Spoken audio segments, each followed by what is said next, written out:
Okay. Om Sahanavavatu Sahanau Bhunaktu Saha Viryankaravavahai Tejasvinavadhitamastu ma vidvishavahai. Om Shanti Shanti Shanti.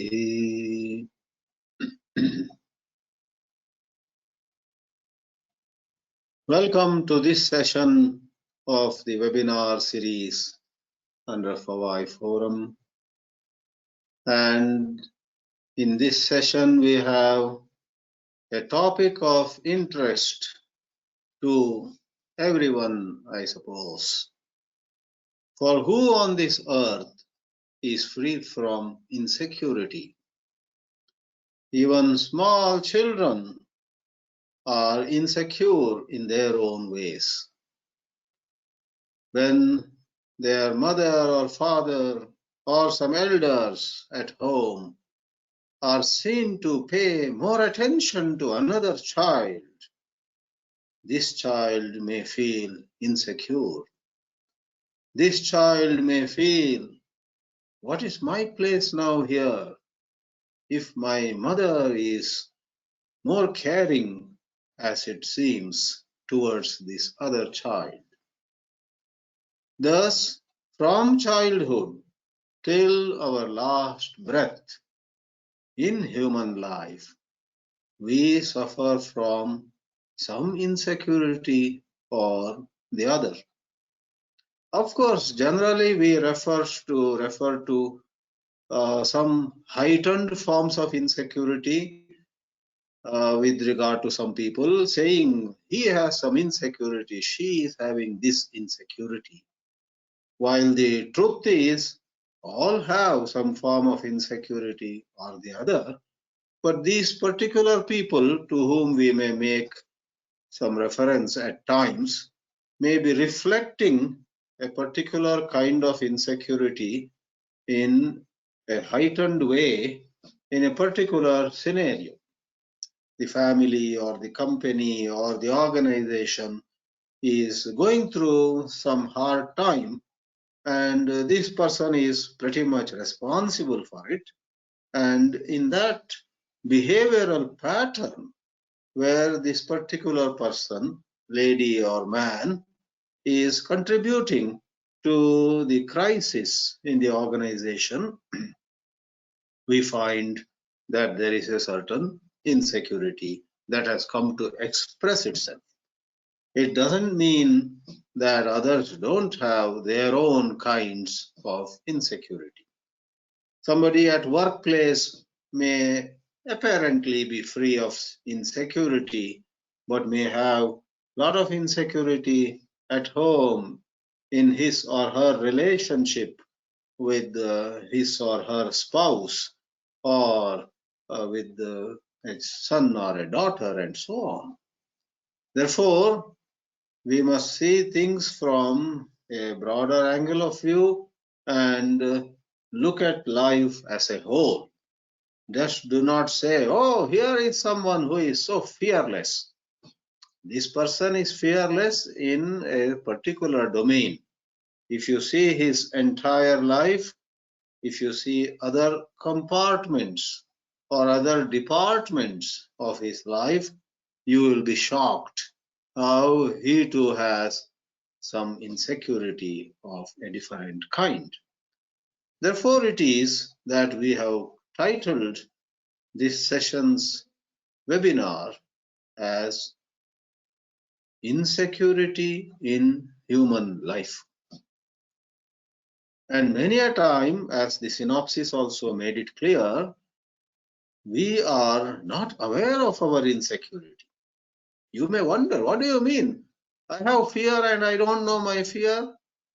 Yes, what we mean is you are only vaguely aware of how uncomfortable you are, how unhappy you are, or how things are not going well with you, and you are not at peace. That you are aware, but you do not know that you have a certain specific form of fear.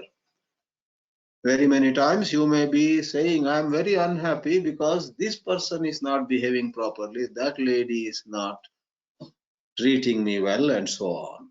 You blame others, or you say the economic condition of the uh, country or your workplace.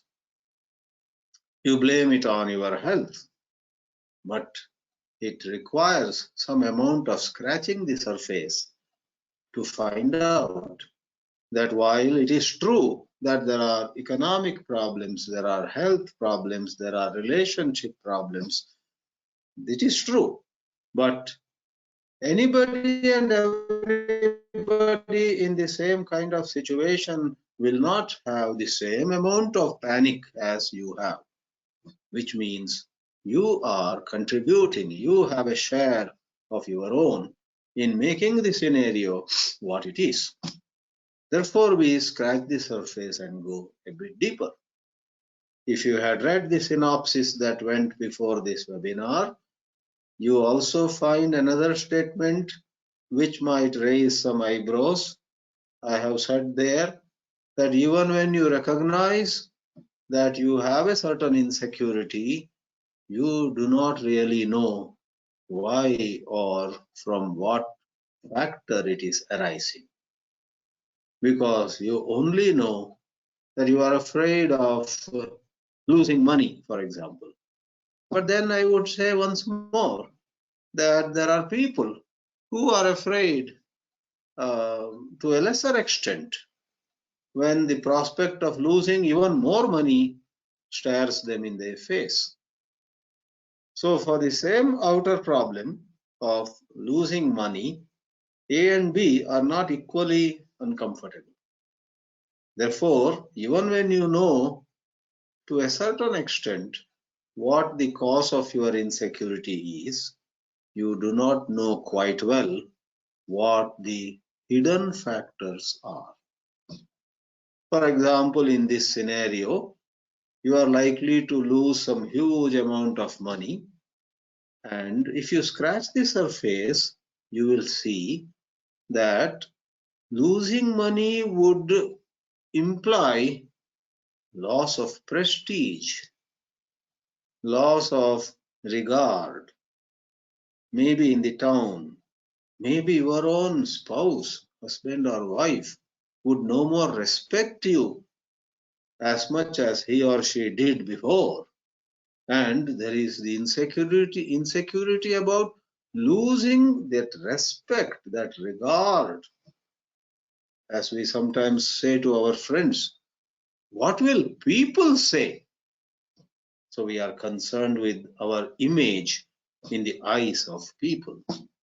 Sometimes we confess before a close friend, I really don't care whether I have a 3-bedroom house of my own or a 2-bedroom flat on rent. After all, finally, we are not taking anything with us. I personally don't care. But if the word spreads that I don't own my own house anymore, I'm now living in a rented place, and etc. If the word spreads and more people look at me as a kind of a failure, etc., that is terrible. That is what gives me, what do they call it, goosebumps or something. That is what sends a chill along my spine. All these idioms they use. Therefore, it is, friends, that this issue of insecurity, individually, collectively, and so on, is quite a complex affair. And generally, we just avoid the issue. We find a quick fix.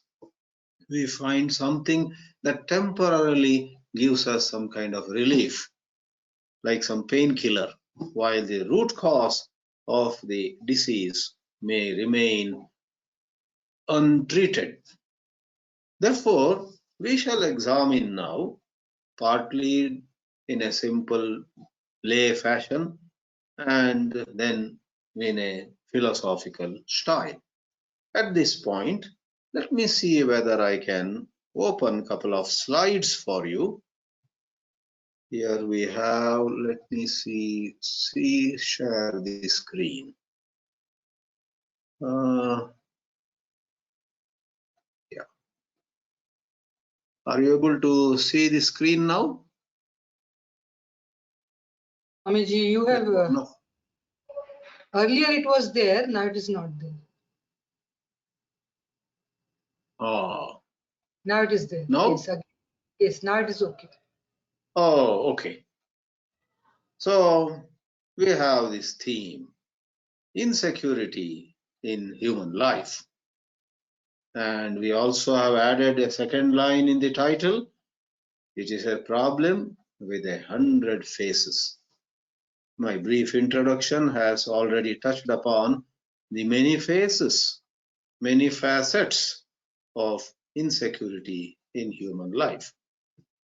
Broadly speaking,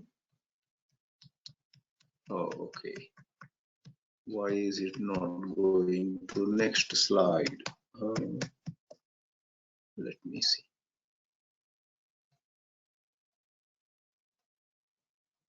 People can see. Okay. So, broadly speaking, there are two kinds of insecurity. We call it one, biological insecurity. In this slide, you have a pistol aimed at you, and then we are talking at a time when the whole globe is seized by the fear of COVID-19. Both these are examples of biological insecurity. For if that man with the pistol shoots us, we die or we get very badly injured. If COVID-19, because of this virus, corona, gets into us, it's terrible. Again, we may die in a very miserable way, or even if we survive after a lot of suffering. So this is biological insecurity.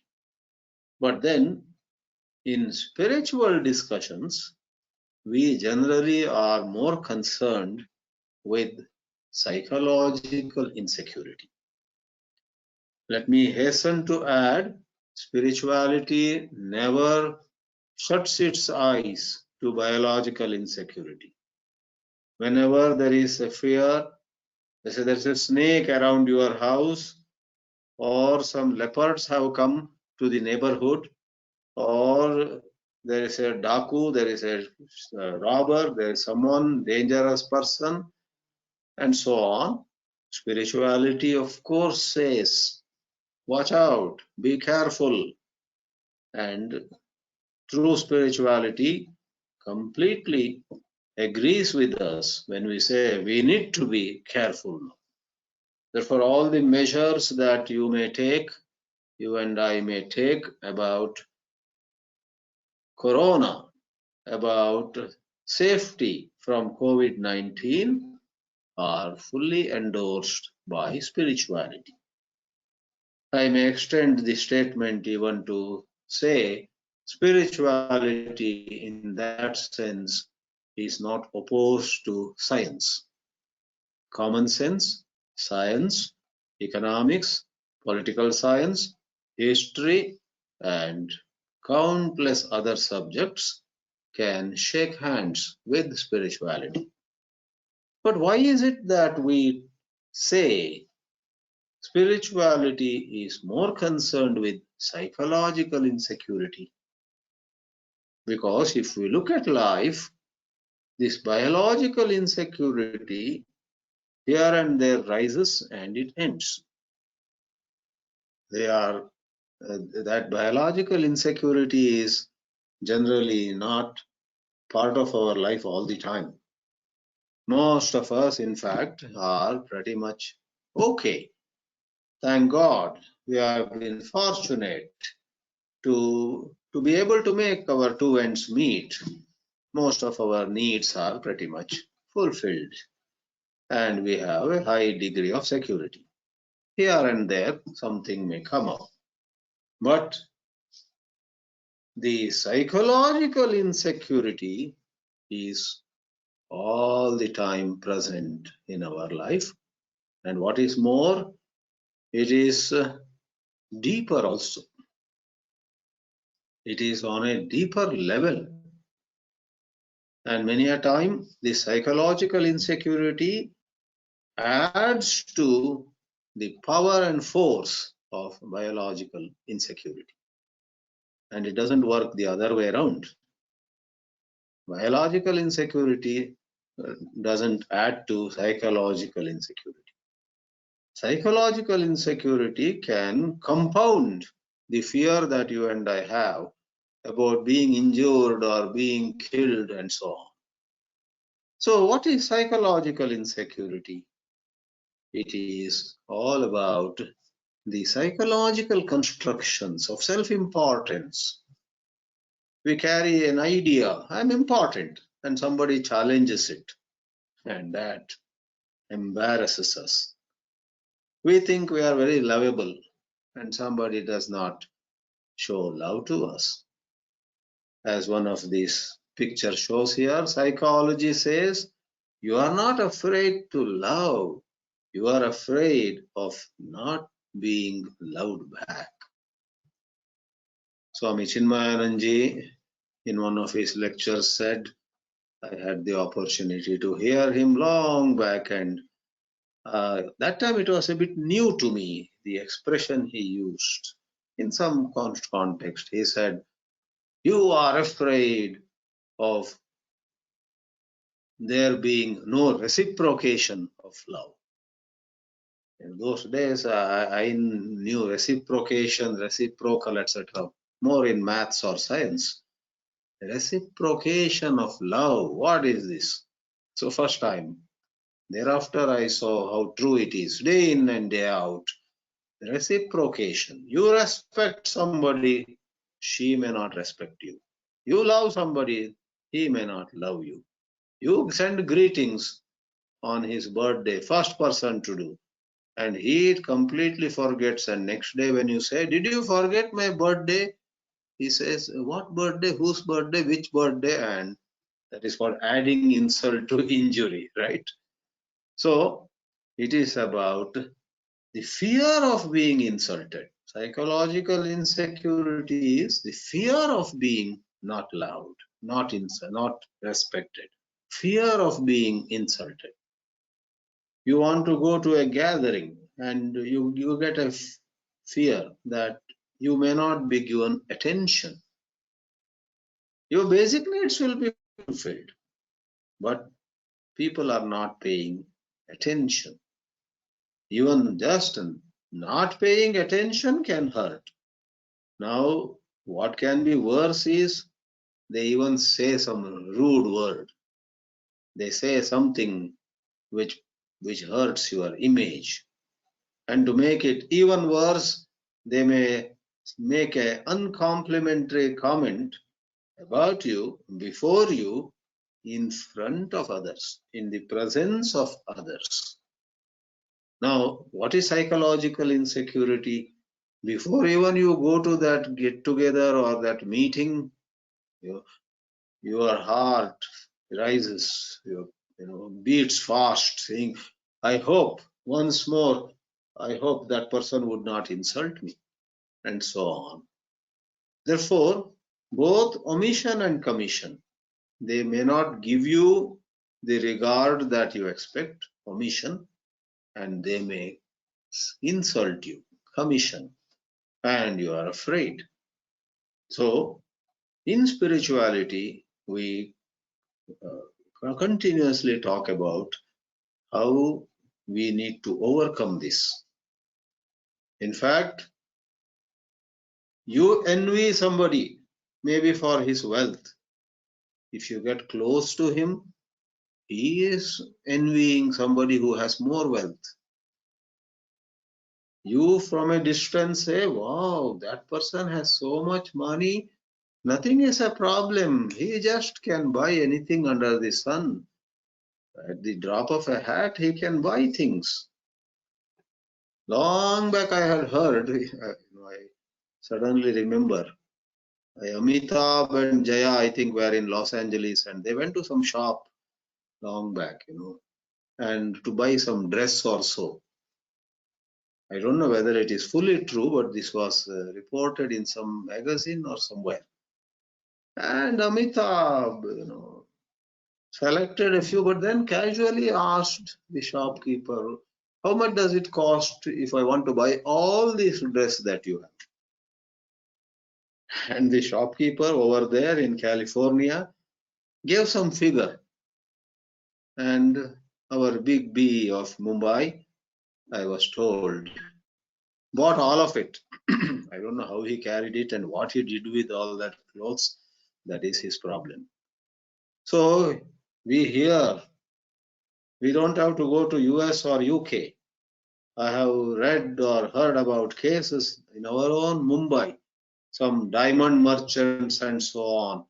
And on the birthday of their daughter or son, they present a car which is diamond studded and some astronomical figures, many crores of rupees worth a car presented to their 18-year-old son or something.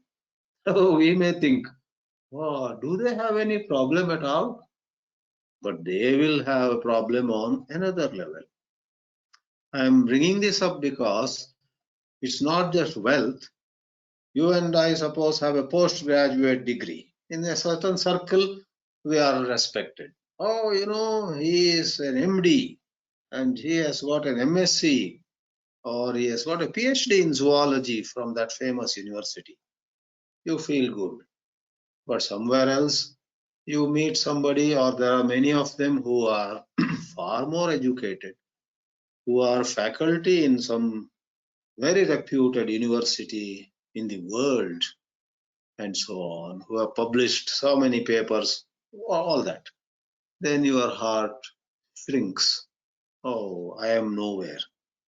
Therefore, this is a wild goose chase. Wherever you go, there you are. Whatever you achieve, the psychological insecurity shows its ugly head in yet another way.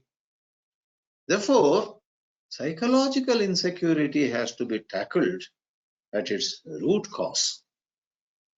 Therefore, great mystics like J. Krishnamurti bitterly criticize, not softly or mildly, they bitterly criticize comparison and competition that is so widespread in our society.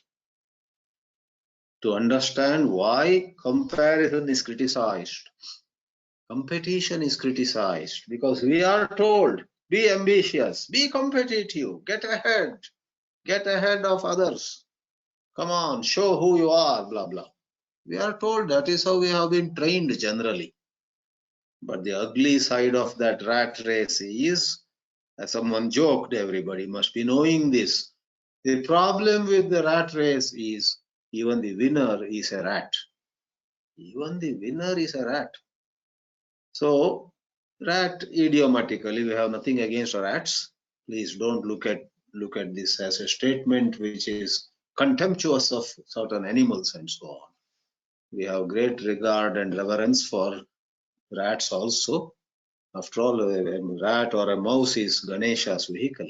So, but these are all language expressions. When we say, even when you win in a rat race, you remain a rat, nothing against the real rats, but it's an idiomatic expression whereby when we say you are a rat, it means you are subject to many limitations.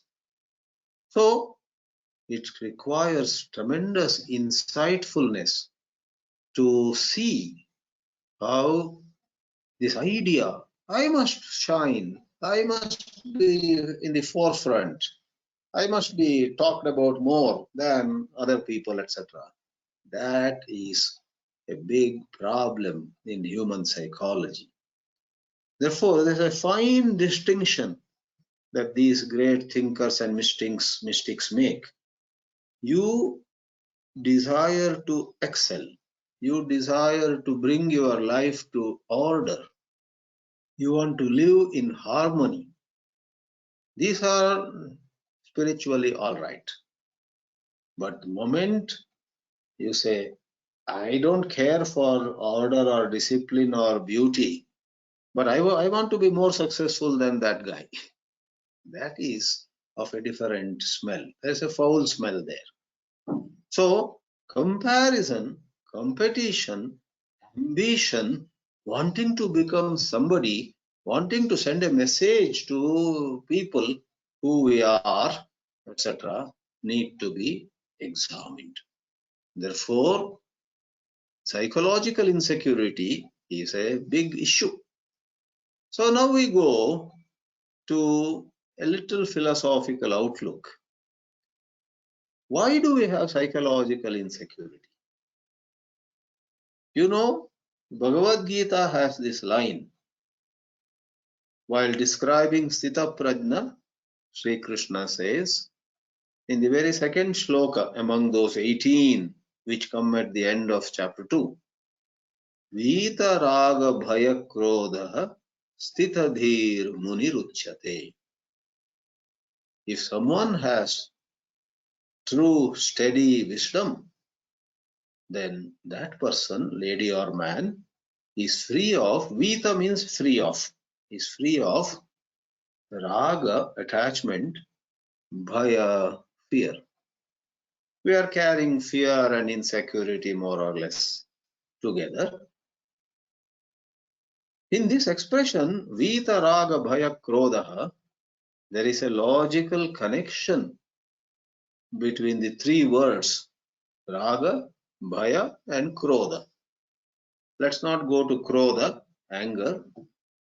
This session's topic is insecurity, fear. So Raga and Bhaya. Where there is Raga, that leads to Bhaya. A little child too, as one of the pictures in this slide shows, is holding on to the doll, her doll, even while going to bed. She is afraid somebody may take that doll away. Though, as you know, sometimes after going to deep sleep, the child rolls over and goes to other end of the bed. The doll is here. But moment morning or afterwards when she gets up, after a minute or two, where is my doll? So attached to the doll, as you and I grow up, too many toys, too many activities, too many games, too many little pleasures. And as we grow even older, money, pleasure, comfort, prestige, name and fame, we get attached to all this. And it is in the domain, or we may say it is in the soil of these attachments that varieties of insecurity breed. They grow in the soil of these attachments. Therefore, Bhartrihari, in that shloka I quoted in the synopsis also, talks about the entire world being affected by some fear or the other.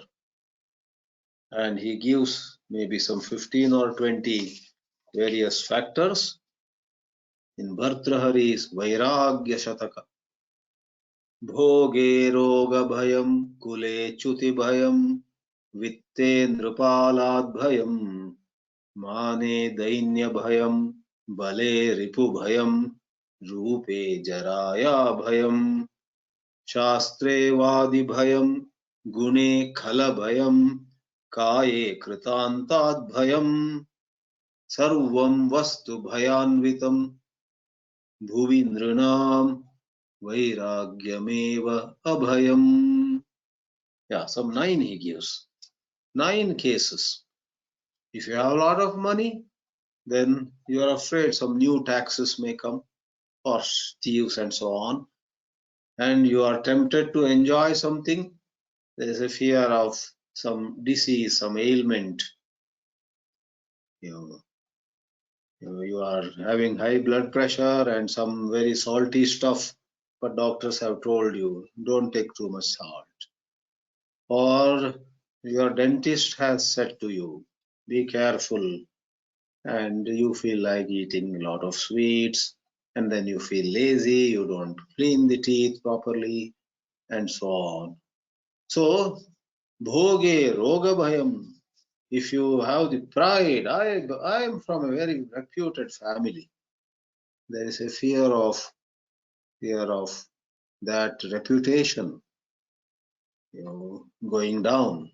A common man can move around freely, but if you are from a well-known family, you can't move about, you can't go around the town very freely. You sit, it will be news. You stand up, it will be news. How Princess Diana was chased by those paparazzi, and she got so sick of these photographers. They were all intent. They were bent upon putting her pictures in all tabloids and other media those days. Imagine, at this time with all the social media, Diana would have found it even more difficult. Oops, how the pictures spread here. All this Facebook and YouTube and Instagram, all these, right? People just, somebody gets a photograph, in no time it reaches nook and corner of the world these days. All right, study Vairāgya-Shatakam. All these examples are given.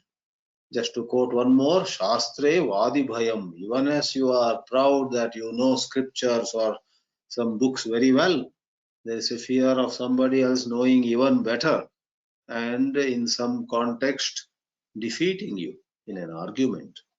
So in that great shloka, which I believe was very dear to Swami Vivekananda also, we read in his biography, he used to sing that shloka and especially emphasize the last line, Sarvam vastu bhayanvitam bhuvi nrinam vairagya bhayam. Only when you have vairagya, you come to fearlessness. Otherwise, touch anything, hold anything, acquire anything, possess anything, get anything, own anything, it entails fear. So, nrunam vairagyameva bhayam, and detachment, dispassion. But the big question is, life is attachment. A lot of people keep away from spirituality because they look at us, the people who talk on spirituality, as utterly impractical, utterly idealistic, not realistic. They say, well, these speakers talk about detachment. Are they not attached to their scholarship, to their ashram, to the assets of their institution, or maybe their network of students and devotees or followers, etc.? They are also attached, but they talk about detachment. So they look at spiritual teachers as utterly impractical. Actually, we do not deny that we also have attachment. But the point is, attachment can be overcome. We believe in that. We have certain insights into how it can happen. We don't claim that right now, even as we are talking about detachment, we are free of attachment. We don't claim that. But we have enough reason to believe And we have the examples of great masters, mystics, and so on, great sadhus and saints, rishis and munis, in olden days as well as in present times. There are a few. And from them also we get the same assurance. We too can be free of this attachment. Therefore, there is a whole science, Shastra. There is a whole body of wisdom, and we study it.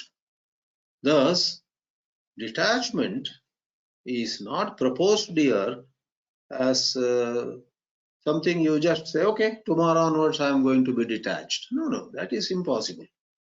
But we propose it, and then we request you to examine what is the nature of attachment and how at all detachment can come about. You examine. There is work to be done. We do agree. By talking about it, nobody gets detached just like that. So we go to a little higher level now. While some vows, some vrata, some niyama, or sometimes keeping distance from things which tempt us, which ensnare us, etc., may have some passing benefits. In this matter, what is of greater value is quiet understanding, quiet seeing.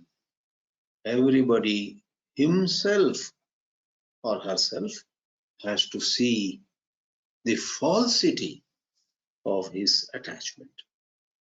Importance of seeing darshana, seeing the false as false. 100 books may say attachment to money will only bring sorrow. But unless I see the falsity of attachment to money, and I see by myself how it cannot give me true happiness, lasting happiness. Not just those words, but there is something called seeing. When there is that seeing, the mind lets go of its clinging. Then no books are needed. Nobody needs to tell us. When seeing takes place, we let go of our attachment. And until seeing doesn't take place, any number of bookish study will not be of help. Therefore, in Viveka Chudamani, there is a shloka which says, if you have not seen the truth, alas, scriptural study has gone a waste. Shastra dhitistu nishphala. And if you have seen the truth, scriptural study is useless. Shastra dhitistu nishphala. That expression comes twice. Because until you see the truth, what is the use of scriptural study? You remain bookish. It hasn't delivered its goods. And when you see the truth, what is the use of scriptural study? You don't need scriptures at all. So in no way scriptures are put down there, but a subtle truth is conveyed that there is a transition, there is a quantum leap, there is a going across. Until that going across takes place, all this bookish study can be more a burden in a way, in a manner of saying. Therefore, ending of fear is through seeing. But as we had said before too, there are numerous thoughts, and one attachment is supported by another attachment. That attachment is held in its place by a third fear, and that is again held in place by another, attraction. Many a time, don't we find people saying, I am not very attached, but for my wife's sake, I need to keep this. So you put it on your wife. Once a couple told me, Swamiji, we feel so good in your classes. In fact, we both have no desire for anything in life. But our children are growing up. Once they grow up and settle down, we will come completely to spirituality. It was nice to hear that, but then they should double check. They should really double check whether it is really the children, or in the name of children, it is a certain image of their being proper parents, successful parents, and so on. That is what is keeping them bound. So we have said here, are you ready to cut the complex network of thought? Because on a deeper level, there are many thoughts which are putting us ensnared, putting us into bondage. Thus, it's not just, somebody says, my problem is I am very attached to pleasure. That is my weakness, somebody may say. Hold on. It's not literal, just the attachment to pleasure. Maybe even your going for pleasure could be a result or reflection of a certain sorrow, a certain incompleteness, a certain sense of boredom. So it's not that the pleasure, the object of enjoyment itself is your weakness, but you are suffering from some hurt. You are suffering from some psychological injury, and this enjoyment temporarily helps you come out of it. So you need to examine. Therefore, we call it a complex network of thought. And now we bring in a little of Vedanta. In the Advaita Vedanta, it is said, Dvitiyadvai bhayam bhavati. Brihadaranyaka Upanishad. When there is created by thought a sense of look at him, how ahead he has gone, and I, how backward I am, then there is a discomfort, there is fear. This I and he, she and I, they and us. We are not talking of body level, but on a psychological level, judgments, labels, conclusions, evaluations, pigeonholing ourselves. I am here and she is over there. Ooh, I'm nowhere. I'm way down here, etc. This is the meaning of duality. Someone is high and someone is low. That is thought created duality. Whereas if that duality goes away through spiritual insight, then wherever you are, whatever be your position, you have a quiet and silent mind. You operate from it. Taittiriya Upanishad has two lines worth quoting. It is said, Udaramantaram kurute atatasya bhayam bhavati. Brahmananda Valli. Even if you, through your false thinking, okay, even if you generate the slightest difference, high and low, then bhayam bhavati. Whereas if dismissing and putting aside that kind of false construction, if you anchor yourself in the pure consciousness which alone everyone is, then you get abhaya pratishta. You get anchored in fearlessness.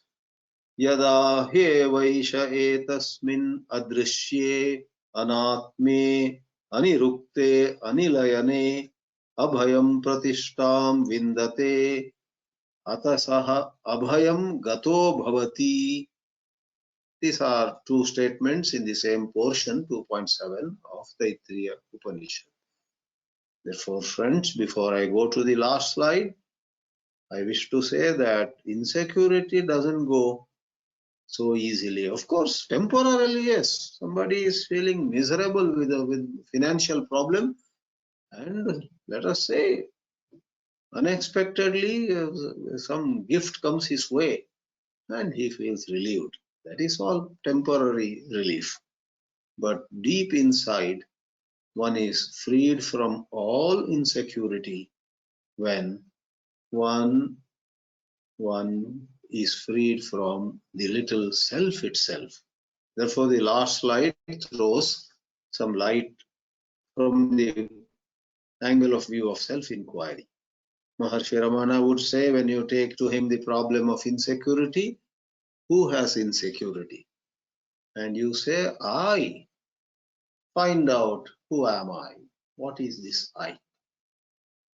And as displayed in the famous illustration of Dakshinamurti, we surrender to Dakshinamurti. His discourse was marked by silence. Gurostu maunam vyakhyanam shishyastu chinna samshayaha. Let the jiva, that is the thought-created self, surrender to Dakshinamurti, Lord Shiva, who is of the nature of that alert silence, that silence free from the least trace of the self, the ego. That is how insecurity is a topic of great value, great depth, and we need to get into it, not through mere scholarly pursuit, but through putting our heart into it. And that is what is the challenge before us. Let me pause here and, as always, invite some questions if there are.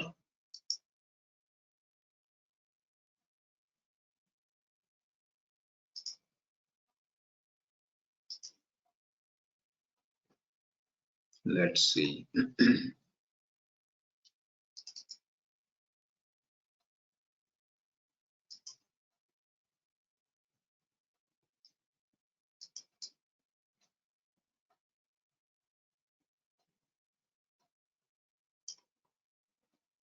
So we begin with the Gopal Talreja's question, which he has written down in text form. How to examine fear without any feeling of duality? Yeah.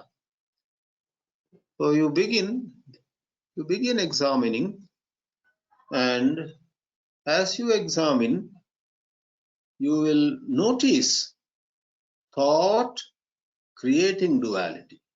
So notice that also. It is through noticing, it is through consistent and persistent noticing, being aware that various ideas of duality get exposed. The falsity in them gets exposed. Therefore, duality is to be removed by seeing the falsity, and you have the intelligence. But if you yield to some vested interest, if you yield to your own fancies, if you don't observe your own thoughts without a bias, then you will not be able to remove duality.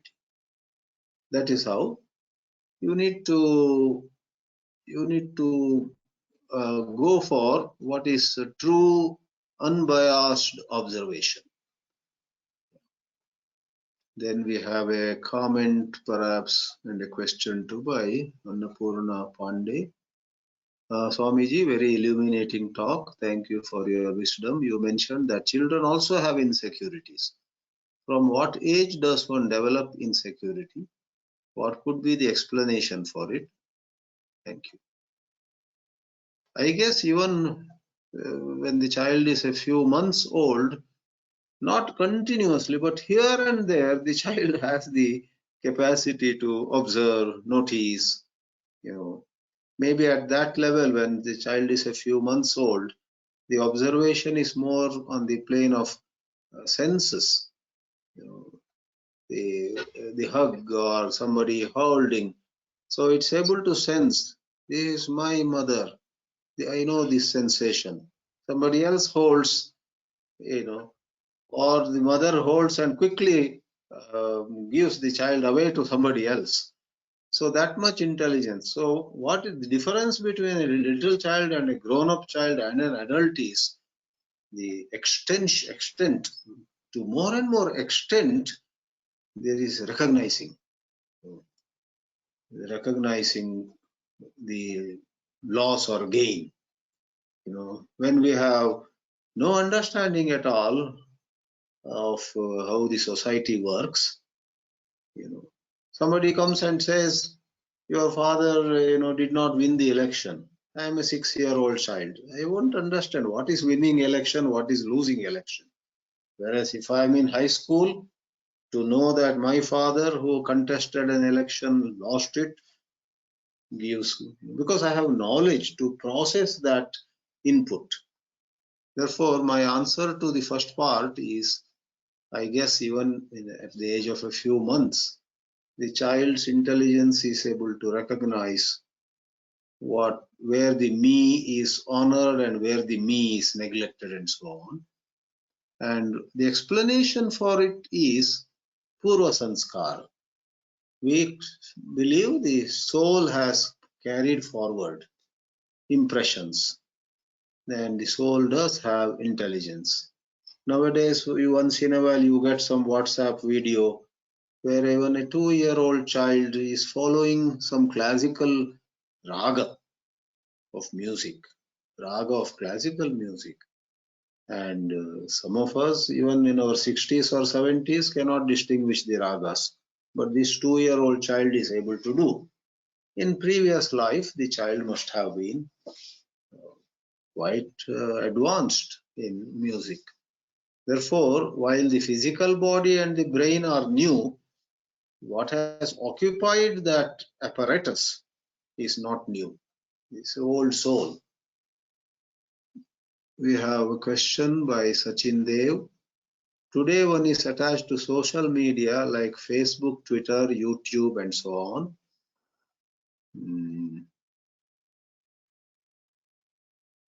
What is the psychological injury to such a person?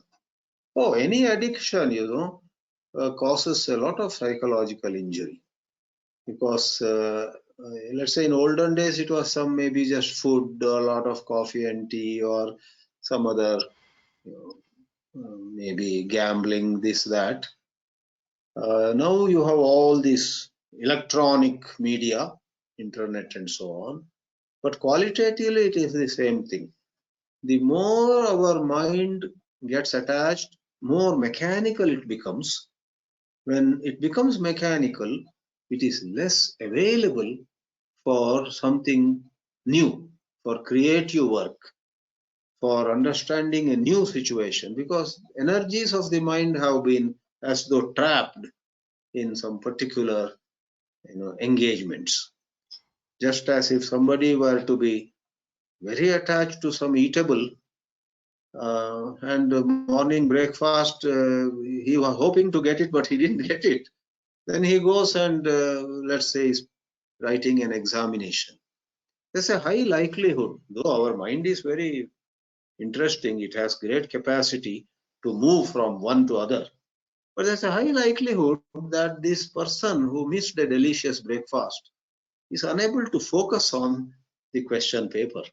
His mind says, I don't know, mother had made those puris, why did she not serve it? And I don't know. So like that his mind goes there. So that's a very simple example, but in various ways, attachment to these passing pleasures of the world can cause a certain mechanicalness in us. So it causes what you may call some dullness of the mind. And then there may be some people, you may say, there is somebody who is very attached to smoking and drinking, but brilliant he is. In spite of all that, when he delivers lecture, he delivers a wonderful lecture. He meditates also very well, all that. See, that is because there are some people who are a mixture. They, on one hand, have weaknesses, but on the other, again, Purva Sanskara. They have exercised so much in a certain field that they can do well in spite of some of those weaknesses. So the point we will make is, if the same person were to be free of those weaknesses, those indulgences, then he or she will go even to a greater height. So there are various levels of expression of one's greatness, of one's divinity. And if there is somebody who can sing a wonderful classical piece after some sensual, sense indulgence, etc., we would say if he had to have a more orderly life, he perhaps would go to even greater heights. So skills and talents sometimes coexist with shortcomings and weaknesses and so on. I believe Isaac Newton, who was such a wonderful scientist, was extremely egoistic, and in his biography we read he made it very hard for some of his colleagues wherever he worked to shine, to come up. He was very intolerant of others' success, they say. So it puzzles us, because normally we think that a pure mind perhaps excels in any field. There are people with impure mind also, and they also excel. Just a moment.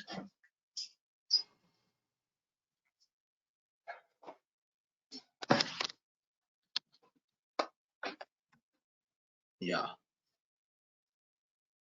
So psychological injuries, as we say, other factors remaining equal, any attachment to pleasure and power, etc., contributes to certain dullness of the mind. Let's see, 1, 2, 3.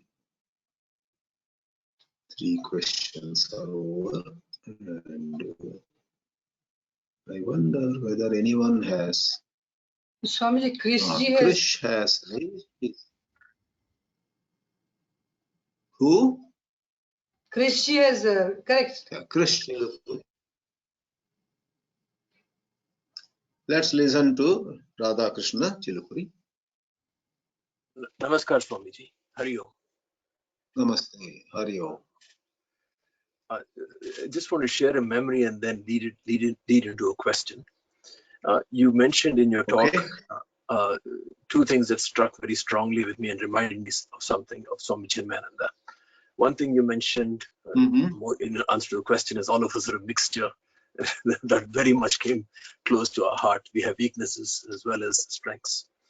The other thing you mentioned was about duality and its linkage to fear.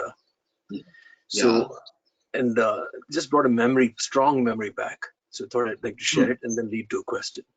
The memory is early morning lecture on Upanishad by Swami Chinmayananda when he was here, when he was still alive. And at one point, he was leading us as a good teacher, like yourself have done many times, leading us towards appreciation, relative appreciation of Advaita, relative, not absolute appreciation.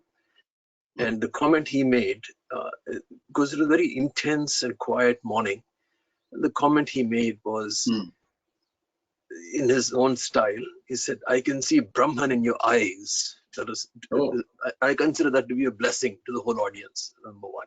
Oh.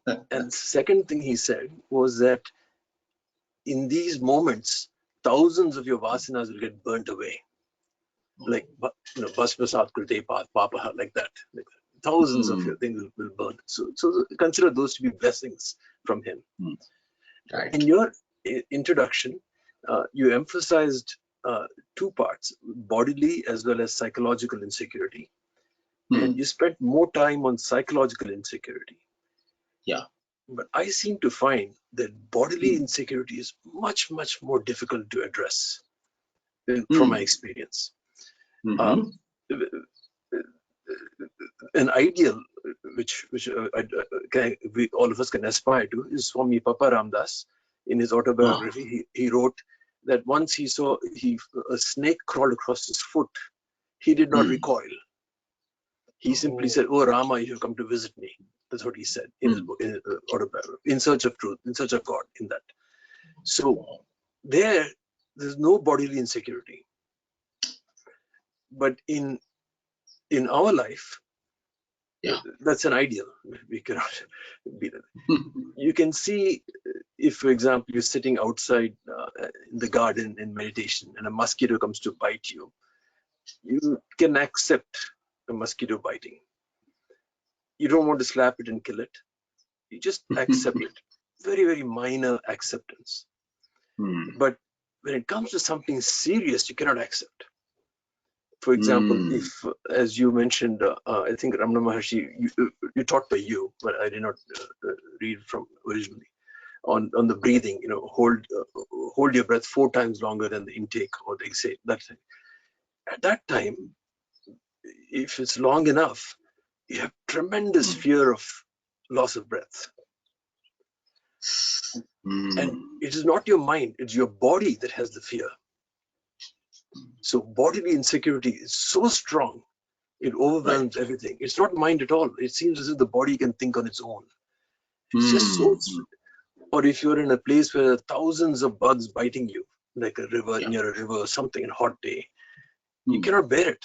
It's so strong, the bodily insecurity. Yeah. So basically, body and mind go together.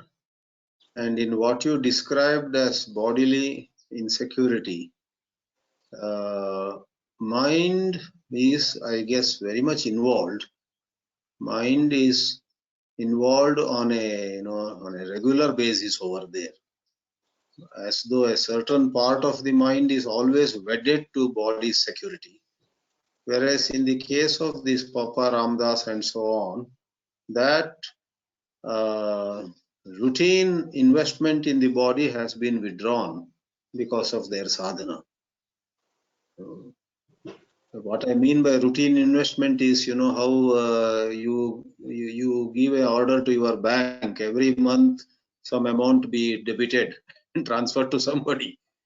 Like that, through many lives or whatever, it appears that in the case of most of us, certain mental energies are like that, periodic transfer by a bank automatically, auto pay. It's invested in the body. But that surrender and Papa Ramdas' various sadhanas seem to have reversed that. That auto pay has been cancelled in his case. Therefore, he was able to just see the body being threatened. Mind was standing apart. Therefore, my point I am trying to make is, while I agree fully that the bodily attachment is very strong, the mind is not away from there. The mind is very much involved. Mind is very much party to it. Yeah. So no wonder we today talk of psychosomatic scenarios. Psycho is mind and soma is body. All right. Thank you for sharing that very fascinating episode. Prasad Vepa has a text question. You traced our insecurity to lack of right seeing. Can you comment on the psychological fear of the unknown? What tomorrow brings? Yeah. So, moment you mention the word tomorrow and the moment you mention fear of the unknown, in both these, I'm only sharing with you my philosophical understanding. It is the mischief of the mind with its capacity to project. Fear of the unknown actually is not really unknown. It is known. Who knows it? Our mind knows it. Not the factual future, but the mind knows a lot of things. With the things that the mind knows, it puts together a possibility. Therefore, on higher level, we do not talk about fear of unknown, but we talk about freedom from the known.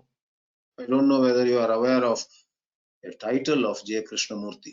One of his famous books is Freedom from the Known. So first you wonder, is it freedom from the known or unknown? He is very emphatic, for right reasons, that the bondage that we have is of the known only. That is, our mind has memories, our mind has opinions, mind has beliefs, and using that as the raw material, the mind projects a scenario which is very dark, very bad. Like suppose I know what it is to enjoy a certain standard of living.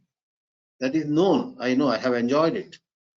Now my mind projects the way things are going. Looks like in another 2 years, I won't be able to live the way I have lived. This is the detail. So that picture of a terrible way of living is put together with the material that is known. So anyway, that is language, known or unknown. I would say it's all a problem of mind projecting scenarios. A mind that does not project will not be afraid at all. It moves, as Krishnamurti would say, it goes from moment to moment, it goes from fact to fact, and it lives with fact and not projections, not fancies. So let me see whether I covered it. Yeah, I hope so. Okay, let me take Saras Reddy's question. Does not biological insecurity seep down as psychological? Yeah, there is a back and forth movement. Mind affects the body, body then affects the mind. But we would once more maintain that the root causes are always in the mind. The root causes are in the mind. It is the mind which, as though, makes the body important, body's needs important, and so on. And once the body's needs, varieties of biological needs, have come to certain importance, then the body has a capacity to whip up the mind. So body whips the mind, and the mind supports the body. So yes, I do agree, it seeps down. But the root causes are in the mind, because the subtle mind is subtle. The subtle includes the gross, and the gross does not include the subtle, but the gross can do its own backlash onto the subtle. Yeah, it's like backwaters in some sea, the backwaters. From the sea, the water comes back to the river. All right. Have we left out any? Baji must be taking my eye on all the names. Annapurna ji had one more question, I think. Is that so? I did not notice. Let me see. How can we separate body and mind? Aren't they interconnected? That is the question. Correct. Aren't they? Yeah. Though they are interconnected, we can separate them. We do see a different quality about the two. So, yeah, maybe on a very deep level, again, they are all one spread, without a division. But we do see even day-to-day life, sometimes our body wants a cup of coffee, and the mind says, really, I don't need. I don't really need. The body says, but one cup, a small cup would be good to go on the tongue. So we do feel that there are some 2-3 voices inside us.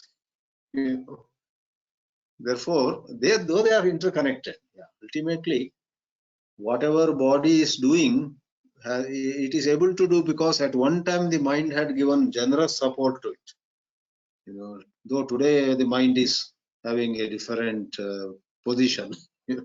So it's like two friends doing business together.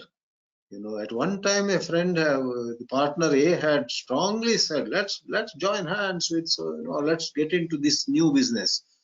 Another day this friend A may have changed his mind, but B now is emphatic.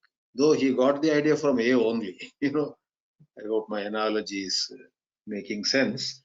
This body and mind have quite a lot of exchange, and at different times they would have empowered, given strength to each other.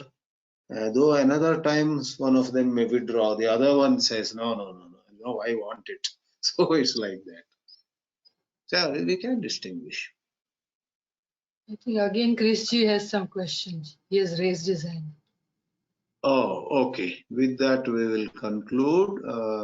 Chris Chilukuri wants to probably make another comment. Yeah.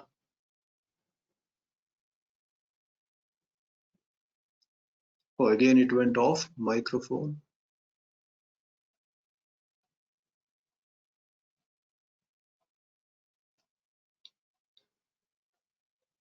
Now it's on. Hari Om Swamiji. This is a piece of science that I thought would be interesting to our group. I go and listen to seminars at the university here. There was one seminar, very powerful seminar. This is on flies. When flies interact with each other, their legs touch, and as a consequence, they move in different directions. And that's a very established thing in terms of how they communicate. So this is on the body and mind. So the seminar traced neural activity, electrical impulses, not neural activity in the brain, impulses, and found that the reaction to the legs touching did not reach the brain. You could see electrical activities in what I want to call the spinal cord, but in that region of the thing, but it did not reach the brain. So that was a demonstration of the body having independent capability, perhaps taught by the brain, because everything, as you said, is linked. But it's a very, very wonderful scientific evaluation to see localized intelligence in the body. So I thought it might be of interest.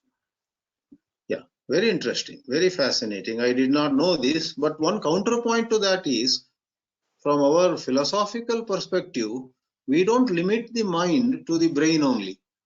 We would say mind is such a substance, such a subtle substance, which primarily could be in the brain, but which could extend all the way everywhere in the body. So, yes, point and counterpoint. Of course. Thank you so much. Okay. So thank you all. We'll meet again after 2 weeks. Om Namah Shivaya. Pranam Swami. Hari Om.